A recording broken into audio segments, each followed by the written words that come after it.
Hey guys, welcome back to the channel. I hope everybody's okay. It's been like a rough start to the new year, unfortunately. So I hope everybody is okay. So let's get right into it. Today I want to go over just one possible DeFi passive income flywheel involving Ethereum, Convex, and Luna. So I hate to say it, but it's possible that we might be at the start of a bear market, or at least maybe like getting a sneak peek of what it could look like. Depending on what you had, you're probably down maybe like 50 to 75%, and then I think we might bounce around for a while. So a lot of people are nervous, and unfortunately, I'm not immune either. So I'm kind of holding and trying to reconfigure my portfolio so that um, to at least survive until like the next bull market in maybe 2024. So like if you haven't been through like a crypto winter or like a digital asset or bear market, it's really tough. Psychologically, you're gonna be like really distracted. It's gonna be hard to work, and it's just like really bad. I think like the days of like just like easy like 100x or like ridiculous like gains like that are probably gone for now until uh, maybe in a few years or maybe like you might get lucky you just happen to buy like a NFT that might become popular, but I wouldn't. I mean the odds are really bad of that happening. So I think it might be a good idea to get into projects that are more cash flow oriented. So this is just like one idea, um, and you can kind of modify it however you want, or you can just like maybe use this as like a starting point, so you can kind of like get the idea of like how to do it, and then like take it to like other projects like that have like similar tokenomics. So again, this is just an idea. It's not financial advice. But if you like these kind of like these type of ideas and you want to see more in the future, just let me know in the comments. Like which projects like that you might find interesting, and if you could like and subscribe, that would be great. I would really appreciate that. So the reason why why would you want to go multi-chain? There are some possible tax efficiencies, especially if you like borrow some money instead of like swapping back and forth between tokens. Um, in the future, like I've mentioned in previous videos, that there might be protocols that might allow you to earn interest on your collateral and then like use the loan for other stuff.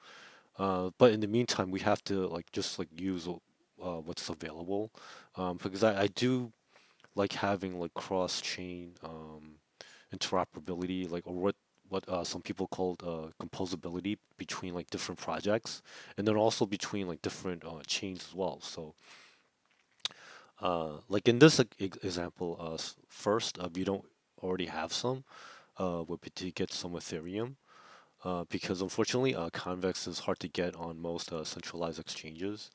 Um, you'll probably need at least like some Ethereum for gas and for like swapping. You could use like some Ethereum to just pay for the transactions and then maybe use stable coins to swap. But most pairs I've noticed for Convex, like you need Ethereum anyway. So I think just to make it simpler, you could just like use Ethereum directly. Um, but like right now, I think like the move is to have most of the liquidity put on Curve Finance on the Ethereum main chain. Um, I'm hoping in the future, like if Curve opens up like their voting mechanisms to go multi-chain, I think that will allow the ability for Convex to also go multi-chain. But again, that's just speculation. Like we have to just like deal with the situation that we have now. So it stinks that swapping tokens will cause a capital gain transaction. Um, so like if you want to like use like some stable coins on what they call a cow swap, that's the exchange where automated market maker where you can exchange different tokens on the Ethereum.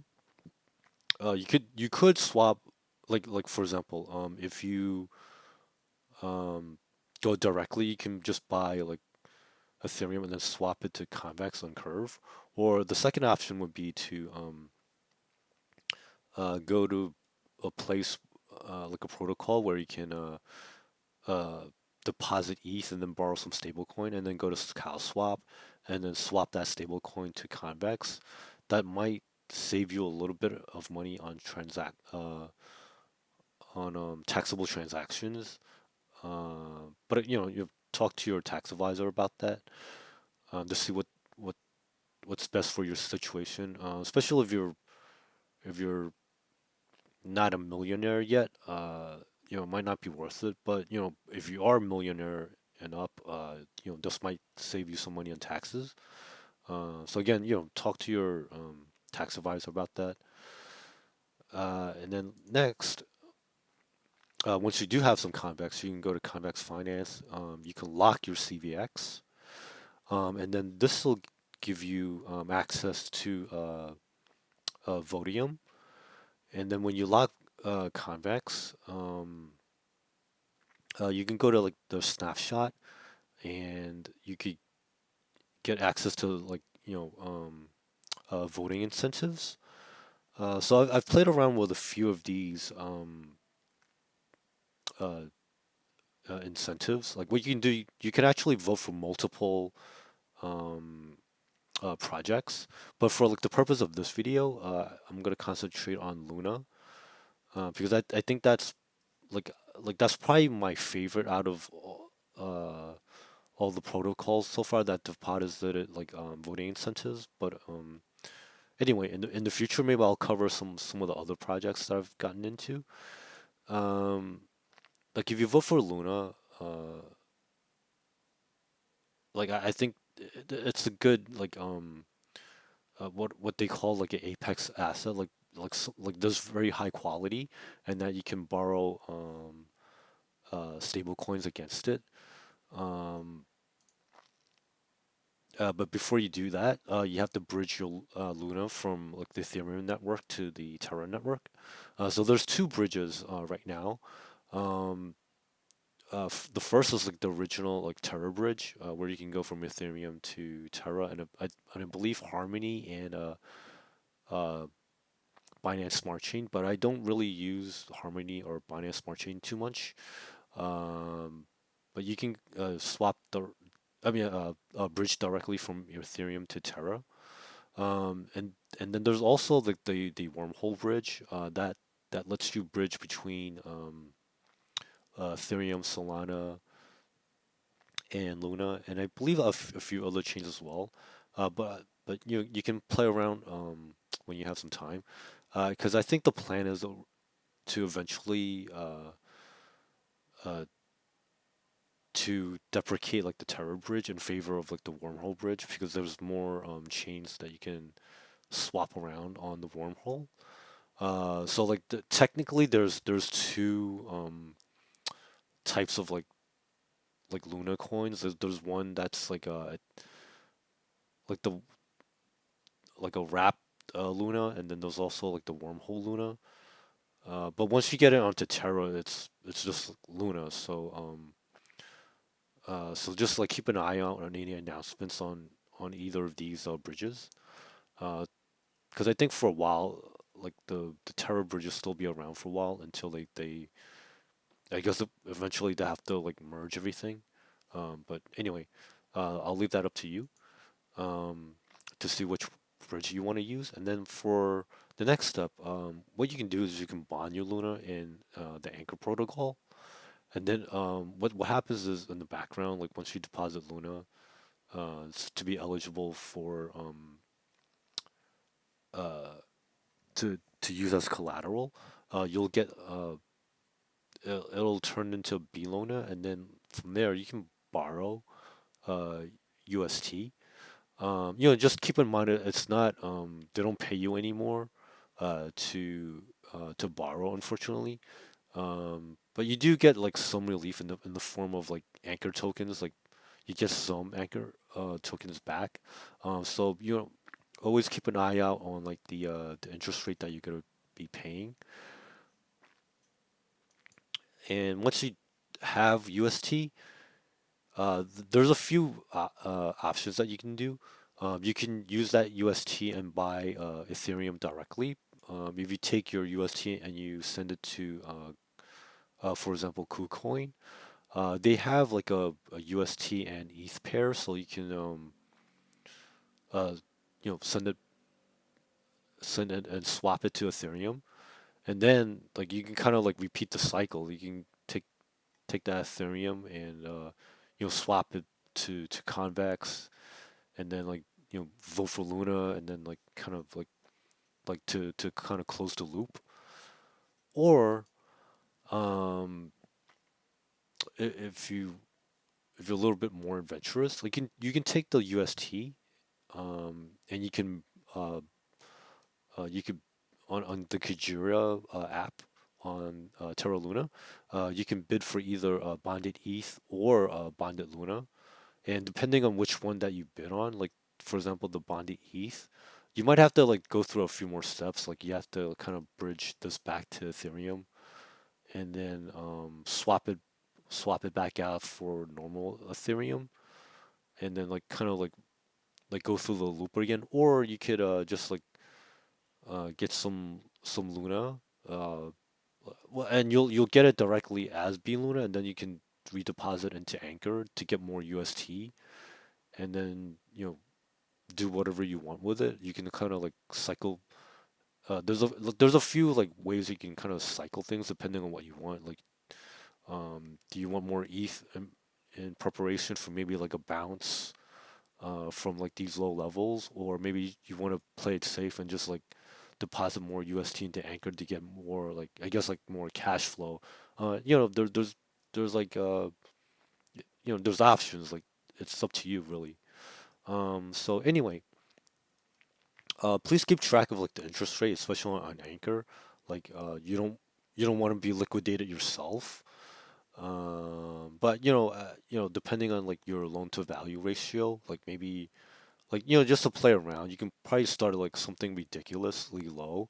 Like for example, like when I first tried this myself, like I only borrowed like 1%, which is like like looking back it was like really it's way too low. But you want to like kind of test things out for a sec, and then like if gradually move the like how much you want to borrow, up to like a more like a safe amount.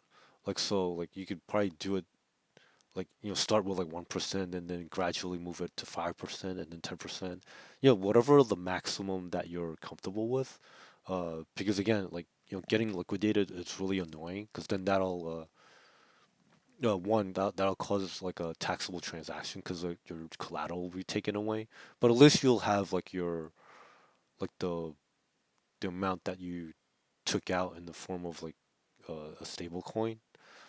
But anyway, keep an eye on like the borrow interest rate, and then hopefully you'll be able to invest like your proceeds at a higher interest rate. So that's why like I think a lot of folks like they just to keep it simple, they just redeposit it back into Anchor to get like the 19% interest rate. Because like let's say like you borrow at 4% and then you get back 19%, so that's like a net of like 15%, which I think is still pretty decent. Especially given all the craziness that's happening in the markets right now. And then another thing that unfortunately, that you have to keep in mind is Ethereum transactions are still expensive. But you can stack your Vodium rewards. Um, so you don't have to like every time you get like like a voting incentive. You don't have to take it out right away. You can let it stack over maybe like a few weeks or maybe even a few months, and then take it out when Ethereum gas costs are like more reasonable. And then obviously the like any interest rate that you get, APRs are a variable. Um, and then also like the fixed rate on Anchor. Uh, at some point, I think it might go down just because like it.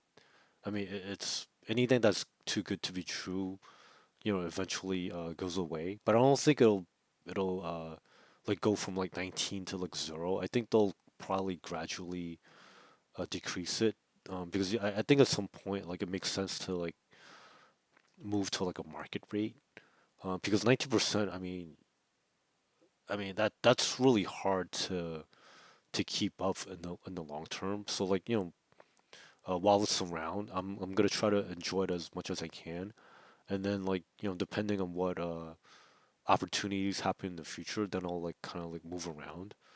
But in the meantime, I'm just gonna enjoy it. The caveats is because like you're going through like two different uh, uh, networks.